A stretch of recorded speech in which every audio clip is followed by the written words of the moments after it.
We want to talk now with Dr. Celeste Reese-Willis, who's discussing a little bit about these new changes for us. Dr. Celeste, first of all, thank you for talking with us. I see you've gotten outside. Yes, I'm outside in the storm. Tell me, what do you think about Jefferson County opening up, well, Jefferson County not going as far as the state and keeping people, not allowing people to go to these entertainment venues, keeping them closed for the time being? Anything about the numbers concern you?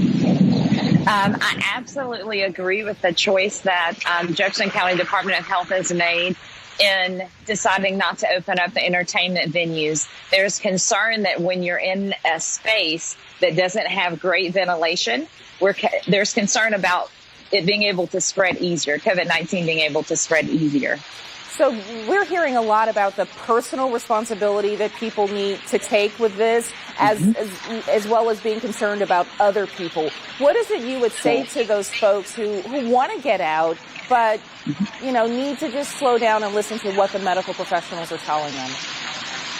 Okay, so as a physician, I definitely can't encourage people to leave their home and not know that you're safest when you are in your home. What is important to know, though, if you make that decision, and a lot of people are making that decision to leave their home, that it's very important that we follow the 2 protective measures that the CDC has given all states to help decrease this risk of spread of COVID-19, and that's that mask or face covering, as well as keeping 6 feet from other individuals. And that is not, I've been out and about in the last couple of weeks doing some of the COVID-19 testing that we're doing in Homewood, and I have not seen a lot of people wearing their mask and keeping that 6 feet distance. So that part is very concerning, and I think this bleeds into what Dr. Wilson's concerns are about the entertainment venues in Birmingham.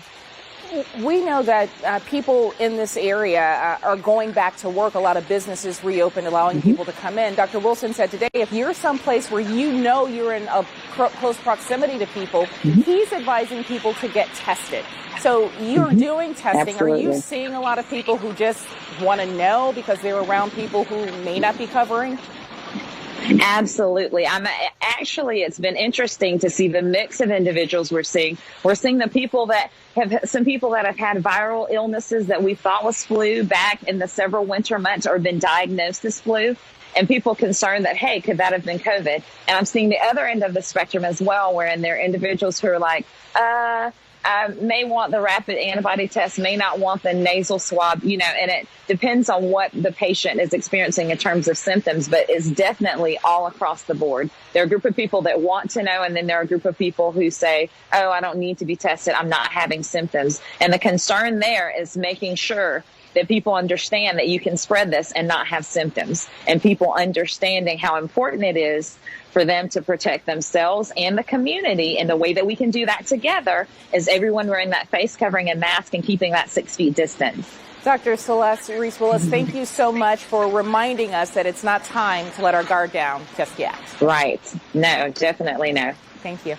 Coming up, you're welcome. And coming up this weekend, Dr. Anthony Fauci